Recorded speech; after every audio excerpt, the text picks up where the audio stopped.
ప్రభునందు ప్రియులారా, ప్రభు మనకు మరి ఒకే అంశముగా క్రీస్తు లోపల మనము జీవించాలి. బయట ఉంటే అది ఎంతైనా నష్టము అని మనం వింటూ వస్తున్నాం. ఇంత వాక్యం విన్న తర్వాత నీవింకా బయట ఉండటానికి ఇష్టపడుతున్నావంటే నీ మీద ఏదో శాపము ఉంది అని అర్థము. ఆ పూర్వకాలపు పితరులు చేసిన పాపాలు, ఆ శాపాలు ఏదైనా నీ మీద ఉంటే క్రీస్తుకి వెలుపల ఉండాలి అని అనిపిస్తుంది. ఆ శాపాలు కొట్టివేయబడితే లేదు, నేను క్రీస్తు లోపలికి వెళ్ళాలి, క్రీస్తులో జీవించాలి అనే మనస్సు మనకు కలుగుతుంది. మరి ఈ చివరి వర్తమానంలో క్రీస్తులో ఉంటే ఇంకా మనకు ఏమి జరుగుతుందో కొన్ని మాటలు విందాం. క్రీస్తులో ఉన్నప్పుడు జరిగే విషయాలు, నీకు ఏ హాని జరగదు. చెప్పండి, క్రీస్తులో ఉంటే నీకు ఏ హాని జరగదు. సౌలు మారిన తరువాత దేవునిలోనికి, క్రీస్తులోనికి వచ్చిన తర్వాత ఆయన సాక్ష్యం చెబుతున్నాడు. సాక్ష్యం చెబుతూ ఏమంటాడంటే, పూర్వము అనే పదాన్ని వాడాడు. పూర్వము అంటే దేవునిలోనికి రాకముందు. పూర్వము నేను హానికరుడను, దోషకుడను అని అంటాడు. పూర్వము నేను హానికరుడను, హింసకుడును, దూషణలు చేసేవాడని. అంటే సౌలు అంత హానికరుడుగా మారటానికి కారణం ఏంటంటే, ఆయన క్రీస్తుకి బయట ఉన్నాడు. ఆయన బయట ఉన్నాడు కాబట్టి నేను హానికరుణ్ణు అని చెప్పాడు. కానీ అదే పౌలు క్రీస్తు లోపలికి వచ్చిన తర్వాత ఏమంటున్నాడో చూడండి దేవుని వాక్యంలో. అపోస్తుల కార్యములు 18వ అధ్యాయము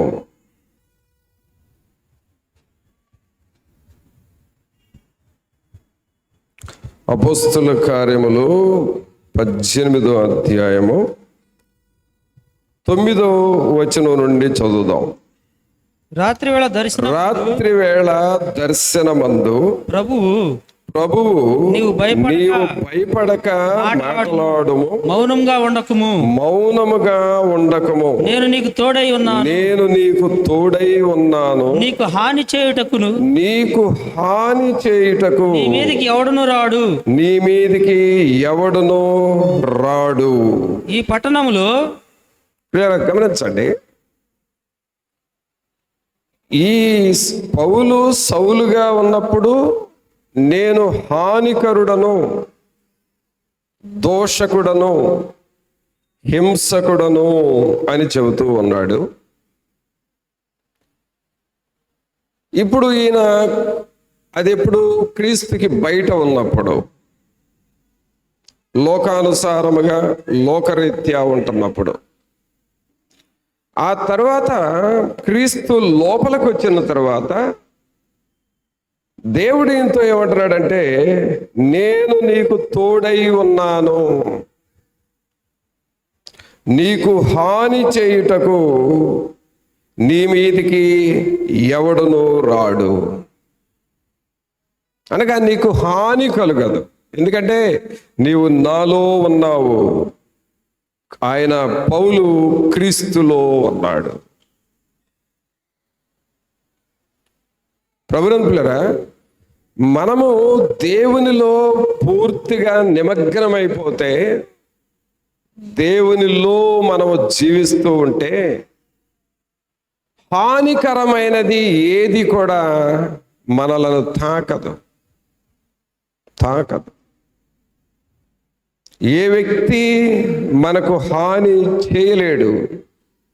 ఒకవేళ వాళ్ళు హాని చేయాలని చూస్తూ ఉంటే దేవుడు చూస్తూ ఉండడు, వాళ్ళ విషయమై చాలా సీరియస్గా తీసుకుంటాడు. ఆమేన్. దావీదుకి హాని చేయాలని చాలాసార్లు సౌలు ప్రయత్నం చేశాడు. దావీదు ఎక్కడ దొరుకుతాడా, ఆయన ఎప్పుడు చంపేద్దామా, ఎప్పుడు ఆయనకి హాని చేద్దామని సౌలు చాలా ప్రయత్నాలు చేశాడు. ఎన్ని ప్రయత్నాలు చేసినా దావీదు మాత్రం సౌలుకి దొరకలేదు అని అంటే దేవుడే ఎప్పటికప్పుడు ఆయన్ని కాపాడుతూ ఉన్నాడు. దావీదుతో పెద్ద సైన్యము, పెద్ద సమూహము ఏమి లేరు. కొన్నిసార్లు అరణ్యంలో ఒంటరిగానే ఉండేవాడు. కానీ ఆయన ఏమనేవాడంటే, ఏ అపాయమునకు నేను భయపడను అనేవాడు. ఏ అపాయమునకు భయపడనని ఎందుకు చెప్పగలుగుతున్నాడు, ఎందుకు చెబుతున్నాడు అని అంటే, నేను ప్రభువులో ఉన్నాను, నేను ప్రభువులో ఉన్నాను. ప్రభునంతులారా, మనము ప్రభువులో ఉన్నప్పుడు నీకు ఏ హాని జరగదు. అది దేవుడు నీకు ఇచ్చే ఆధిక్యత. నీ కుటుంబానికి కూడా ఏ హాని జరగదు. సడన్గా జరగరాంది ఏదో జరిగిపోయి నష్టం అవ్వదు నీకు. నీకు ఏదైనా హాని జరగాలి అనంటే దేవుడు పర్మిషన్ ఇవ్వాలి సైతానికి. సైతాను డైరెక్ట్గా మన దగ్గరకు రాలేడు. సాతానుడు మనకి ఏదన్నా హాని చేయాలి అని అనుకుంటే దేవుని దగ్గరకు వెళ్ళి, ఇదిగో నీ బిడ్డకు నేను హాని చేయబోతున్నాను, చేయమంటావా అని దేవుణ్ణి అడగాలి. దేవుడు సరే వెళ్ళు అని అంటేనే సైతాన్ నీ దగ్గరకు వస్తుంది. ఇది ఎవరికంటే క్రీస్తులో ఉన్నవారు ఉండే ఆధిక్యత. అందువలన మనము క్రీస్తులో ఉన్నప్పుడు నీకు ఏ హాని జరగదు. నీకు జరగటమే కాదు, నీవు క్రీస్తులో ఉంటే నీవు ఎవరికి హాని చేయవు. ఎందుకు చేయాలి మనం ఇతరులకి హాని? ఒకవేళ మనకెవరన్నా హాని చేయాలని తలపెట్టినా వాళ్ళ సంగతి దేవుడే చూసుకుంటాడు. మనం ఎందుకు ఇతరులకి హాని చేయాలి? మనమెందుకు ఇతరులకి కీడు చేయాలండి?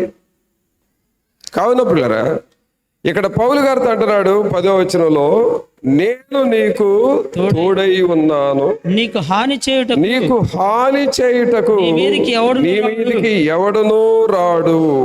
ఈ పట్టణములో నాకు బహు జనమున్నదని పౌలుతో చెప్పగా అతడు వారి మధ్య దేవుని వాక్యము బోధించుచు ఒక సంవత్సరము మీద 6 నెలలు అక్కడ నివసించాను. చూడండి, 1 సంవత్సరంన్నర ఉన్నాడు. అసలు ఆ పట్టణస్థులు ఏమనుకుంటున్నారంటే, ఈ పౌలు అనేవాడు వచ్చాడు, ఇతన్ని మనం తొందరగా బంధించాలి, ఇతను తోలేయాలని అనుకుంటా ఉన్నారు. కానీ 1 సంవత్సరంన్నర పౌలు గారు అక్కడే ఉన్నాడు, కానీ ఎవరూ ఏ హాని చేయలేదు. కారణం ఏంటి? ఎవరిలో ఉన్నాడు ఆయన? క్రీస్తులో ఉన్నాడు. ఆమేన్. క్రీస్తులో ఉన్నాడు.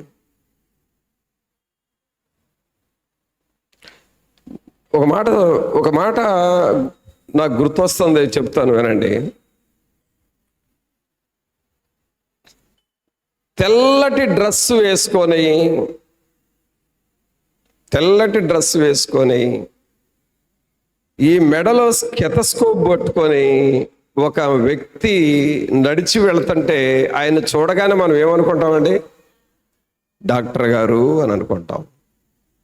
ఆయనకి ఏం చెబుతామంటే మన ఆరోగ్య సమస్యలే చెబుతాం. ఎందుకంటే ఆ డ్రెస్ చూసి ఆయన డాక్టర్ గారు అయ్యాడు కదా. అలాగే ఒక కాకి ప్యాంటు కాకి షర్ట్ వేసుకొని ఒక లాఠీ కర్ర పట్టుకున్న వ్యక్తిని చూడగానే, ఆ డ్రెస్ చూడగానే ఆయన ఏమనుకుంటాం మనం? పోలీస్ డిపార్ట్మెంట్ వీళ్ళు అని అనుకుంటాం. అనగా నేరాలు జరిగితే వాటిని పరీక్షించేవాళ్ళు, పరిశీలించేవాళ్ళు వాళ్ళు. అంటే ఆ డ్రెస్ చూడగానే వాళ్ళ డిపార్ట్మెంట్ ఏంటో, వాళ్ళు చేసే పనులేంటో మనకు అర్థమైపోతున్నాయి.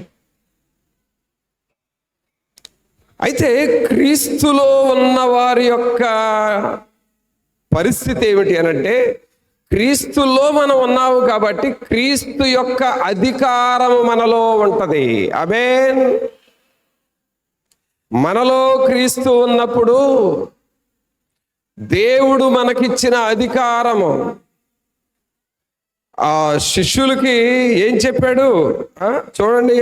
మత్తయి సువార్త చివరి అధ్యాయంలో, మత్తయి సువార్త చివరి అధ్యాయంలో క్రీస్తులో ఉన్న వారికి దేవుడు ఏం చేశాడో చూద్దాం. ఇక్కడ 18వ వచనం చదవండి. 28-18. యేసు వారి యొద్దకు వచ్చి పరలోకమందును భూమి మీదను నాకు సర్వాధికారము ఇయ్యబడి ఉన్నది, కాబట్టి మీరు వెళ్ళి సమస్త జనులను శిష్యులనుగా చేయుడి. తండ్రి యొక్కయు కుమారుని యొక్కయు పరిశుద్ధాత్మ యొక్కయు నామములోనికి వారికి బాప్తిస్మమిచ్చుచు నేను మీకు ఏ సంగతులను ఆజ్ఞాపించుతును వాటినన్నిటినీ గైకొనవలెనని వారికి బోధించుడి. ఇదిగో నేను యుగ సమాప్తి వరకు సదాకాలము మీతో కూడా ఉన్నానని వారితో చెప్పాను. హల్లెలూయా. చప్పట్లు కొట్టండి అందరూ. ఎంతకాలం ఉంటాడండి క్రీస్తు ప్రభు? సదాకాలము నీకు తోడుగా ఉంటాడు. ఇంత గ్యారెంటీ నీకు ఫ్యామిలీ మెంబర్స్ ఎవరైనా ఇస్తారా చెప్పండి? నువ్వు ఉన్నంత కాలం నేను కూడా ఉండి నేను జాగ్రత్తగా చూసుకుంటానని నీ ఫ్యామిలీ మెంబర్స్ ఎవరైనా చెబుతారా అసలు? పోనీ నీకు తెలిసిన వాళ్ళు ఎవరైనా చెబుతారా? ప్రభునంతులారా, క్రీస్తు లోపలికి వస్తే జరిగేది ఏమిటంటే, నేను మీకు సదాకాలము తోడుగా ఉంటున్నాను అంటున్నాడు. అంతేకాదు, తండ్రి నాకు పరలోకమందును భూమి మీదను అధికారం ఇచ్చాడు, సర్వాధికారం ఇచ్చాడు. ఆ అధికారాన్ని మీకు ఇస్తున్నాను అంటున్నాడు. ఇది మత్తయి సువార్త చివరి అధ్యాయంలో. ఇంకా మార్కు సువార్త చివరి అధ్యాయంలో ఏమంటాడో చూడండి. క్రీస్తులోనికి వచ్చిన వారిని దేవుడు ఎలా మారుస్తున్నాడంటే, 16వ అధ్యాయము 16వ వచనం చదవండి. 16 నుండి. నమ్మి బాప్తిస్మము పొందినవాడు రక్షింపబడును, నమ్మని వానికి శిక్ష విధింపబడును. నమ్మిన వారి వలన ఈ సూచక క్రియలు కనబడును, నా నామమున దయ్యములను వెళ్ళగొట్టుదురు.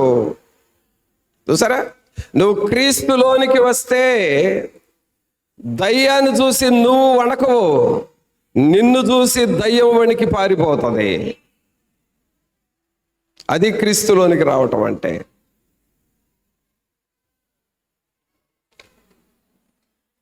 క్రీస్తుకు బయట ఉంటే దయాన్ని చూస్తే నీకు దడ, నువ్వు పారిపోతావు. దేవుడు మనకిచ్చిన అధికారం ఏంటంటే, నా నామమున మీరు దయ్యాలు వెళ్ళగొడతారు, తర్వాత క్రొత్త భాషలో మాట్లాడుదురు, పాములను ఎత్తి పట్టుకొందురు, మరణకరమైనది ఏది త్రాగినను అది వారికి హాని చేయదు, రోగుల మీద చేతులుంచినప్పుడు వారు స్వస్థత నొందుదురని వారితో చెప్పాను. లేదా వీటిని మనం అనుభవించాలండి. జేబులో డబ్బులు లేవని బాధపడకూడదు. నన్ను ఎవరు గౌరవించట్లేదని బాధపడకూడదు. నన్ను ఎవరు పట్టించుకోవట్లేదు, లెక్క చేయట్లేదని బాధపడకూడదు అసలు మనం. లేక నీకున్నది ఏదో పొరపాటున పోయింది అని అనుకో, దానికోసం నువ్వు బాధపడకూడదు. క్రీస్తులో నీవు ఉంటే పోయింది అంతా నీకు తిరిగి వస్తుంది.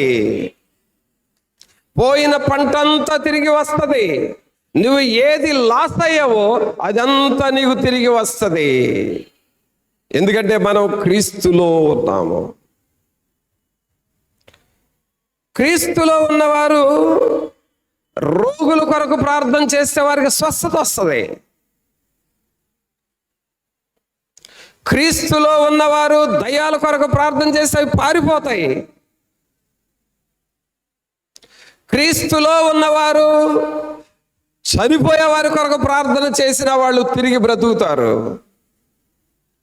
క్రీస్తులో ఉన్నవారు ప్రార్థన చేస్తే డాక్టర్ల రిపోర్టు హోప్లెస్, పనికిరావు అని చెప్పినా సరే ఆ రిపోర్ట్లు మార్చి మరలా నీకు లైఫ్ ఇస్తాడు. దేవుల్లో ఉంటే ఎంత అద్భుతమైన శక్తి ఉందో తెలుసా? క్రీస్తులో ఉన్న వారికి, క్రీస్తుతో సహవాసం చేసేవారికి, క్రీస్తులో లీనమైపోయినటువంటి వారికి నిజముగా ఈ లోకం అనేదంట ఒక పెంట కుప్పతో సమానంగా ఉంటుందంట. పౌలు గారు ఆ మాట కూడా రాస్తాడు కదా తన పత్రికల్లో. ఈ లోకము నాకు ఒక పెంటతో సమానం, నాకు ప్రభువు ఉన్నాడు, అది చాలు అని అంటాడు. అనగా పిల్లరా, క్రీస్తులో ఉన్న వారికి హాని జరగదు. ఆమేన్. మరి ఇప్పుడు చెప్పండి, నాకు ఏదో జరుగుతుంది అని అనుకుంటా ఉంటారు కొంతమంది. ఏదో నష్టం జరగబోతుంది అని అనుకుంటా ఉంటారు. ఏదో శోధన రాబోతుంది అనుకుంటా ఉంటారు. ఏదో నాకు జరగరాంది ఏదో జరుగుతుంది, మా ఇంట్లో ఏదో జరగబోతుందని భయపడతా ఉంటారు. వీళ్ళు లోపల ఉండట, బయట ఉండట. ఆలోచన చేయండి. నీవు భయపడుతూ ఉన్నావంటే నువ్వు ఇంకా బయటే ఉన్నావు. నాకు ఏ హాని జరగదు అని క్రీస్తు మాటలు నువ్వు నమ్మగలిగితే నువ్వు క్రీస్తులో ఉన్నావని అర్థము. అంతేకాదు పిల్లరా, ఇంకొక విషయం చూద్దాం. క్రీస్తులో ఉన్నవారు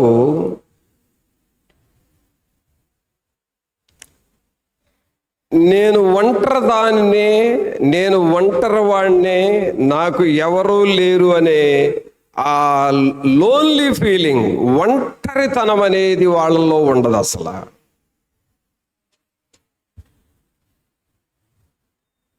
నేను ఒంటరిదానిని, నేను ఒంటరిగా ఉన్నాను.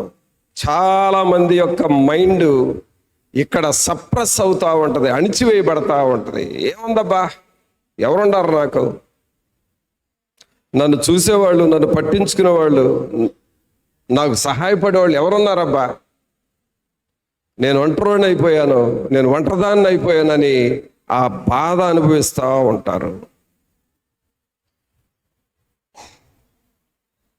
కానీ ప్రియురా, నీవు క్రీస్తులో ఉంటే నీవు దేవుడు నాతో ఉన్నాడు అని అనుకుంటూ ఉంటావు. దావీదు గాఢాంధకారపు లోయల్లో నడుస్తూ, ఆ చీకట్లో నడుస్తూ ఏమనుకున్నాడు? యెహోవా నా కాపరి అని పిలిచాడు.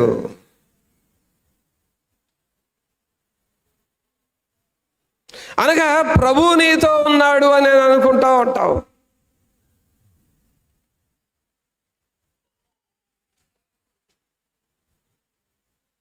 ప్రభు నీతో ఉన్నాడు. ఆ ఒంటరి ఫీలింగ్ నీకు రాదు. మనుషులు ఎవరు నీతో ఉండని అవసరం లేదు, ప్రభు నీతో ఉంటే చాలు. చూడండి దేవుని వాక్యంలో యోహాను సువార్త 14వ అధ్యాయము. యోహాను సువార్త 14వ అధ్యాయము 18వ వచనం చూడండి. మిమ్మును అనాథులుగా విడువను, మీ యొద్దకు వత్తును. కొంతకాలమైన తర్వాత లోకము నన్ను మరి ఎన్నడూను చూడదు, అయితే మీరు నన్ను చూతురు. నేను జీవించుచున్నాను గనక మీరును జీవింతురు. ఆమేన్. మీ కుడి చేయి పైకి లేపి నిజంగా ఈ మాటలు అనుభవిస్తూ చెప్పండి. మిమ్మును అనాథులనుగా విడువను. మరలా చెప్పండి. అంటే అర్థం ఏంటి అని అంటే, ఇప్పుడు మిమ్మును దగ్గర నన్ను అని పెట్టండి. నన్ను నా ప్రభువు అనాథగా విడువడు. ఆమె నేను అనాథన కాదు. అంటే అర్థం ఏంటో తెలుసండి. నీవు ఎప్పుడు కూడా నాకెవరు లేరు అనే మాట నువ్వు వాడకూడదు. నాకెవరు లేరు అన్నావు అని అంటే దేవుడేమో నేను నిన్ను అనాథగా విడవను అని చెబితే నువ్వు ఆ మాట నమ్మలేదు అని అర్థము. నీతో ప్రభు లేడు అని అర్థం.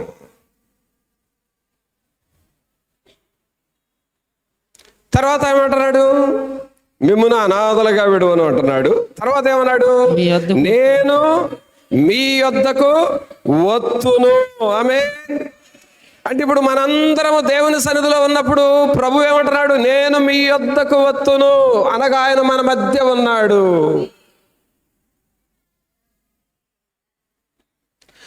ఆయన మన మధ్య ఉన్నాడు కాబట్టి, మనం పాడే పాటలు వింటున్నాడు కాబట్టి, మన బోధలు ప్రభువు కూడా వింటున్నాడు కాబట్టి, మనల్ని ఏం చేయాలో దేవునికి తెలుసు కాబట్టి నేను మీ యొద్దకు వస్తాను అని అంటున్నాడు. ప్రభువు పిల్లరా, మనం క్రీస్తులో ఉన్నప్పుడు ప్రభు మన దగ్గరకు వస్తాడు. ఆమేన్, ఆమేన్. ఆయన మనలోనికి వస్తాడు. అందుకనే ఒక పాట పాడటం నాకు ఎందుకో ఈ మధ్య ఇష్టం పుట్టట్లా. మనం పాడే పాటల్లోనే ఒక పాట. ఏంటి ఆ పాట అంటే, మీరు పాడొద్దు ఎవరు, మీకు వచ్చులే, భలే పాడతారు మీరు, అట్టాటి మీరు ఎవరు పాడబాకండి. ఎవరు లేక ఒంటరినై,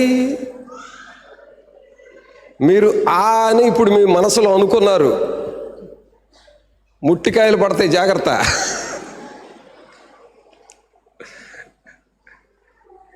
ఎవరు లేక ఒంటరినై, మళ్ళీ ఇప్పుడు కూడా అనుకున్నారుగా ఆనే అనాథగా. తర్వాత ఏంది మర్చిపోయాను? ఎవరు లేక ఒంటరినై అనాథగా. అదిగో చెప్పారు మీరు, మిగిలాను. ప్రభువురా, ఈ డైలాగ్ రాంగ్ డైలాగ్ అండి. అందుకనే ఈ పాట నేను ఇష్టపడలేదు. ప్రభు నేను మీతో ఉన్నాను, మిమ్మల్ని అనాథులుగా విడవను అని అన్నాడా? ఆ వాక్యం చదివా? నేను మిమ్మల్ని అనాథులుగా విడవను అని అన్నాడా? అనలేదా? మరి అదేం పాట? అనాథగా మిగిలాను. అక్కడ వాక్యం ఏముంది? అనాథగా విడవను. నువ్వేం పాడుతున్నావు? అనాథగా మిగిలాను. మిగిలితే అట్టాగే మిగిలి ఉండు. ఏం చేద్దాం మరి? ఇక్కడ నువ్వు వాక్యాన్ని నమ్మవు కాబట్టి నువ్వు అట్లాగే మిగులుతావు. అంటే వాక్యానికి నెగిటివ్గా ఉంది ఆ పాట. ప్రభువురా, వాక్యాన్ని మనం నమ్మాలి. నేను మిమ్మల్ని విడవను, మిమ్మల్ని అనాథులనుగా విడవను. తర్వాత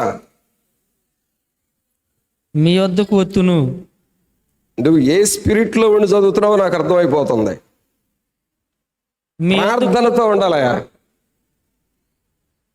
నేను మిమ్మల్ని అనాథులుగా విడవను, మీ వద్దకు వత్తును. మీ యొద్దకు వత్తును. కొంతకాలమైన తరువాత లోకము నన్ను మరి ఎన్నడూనూ చూడదు. లోకము మనల్ని చూడలేని స్థితిలో మనం ఉండాలి.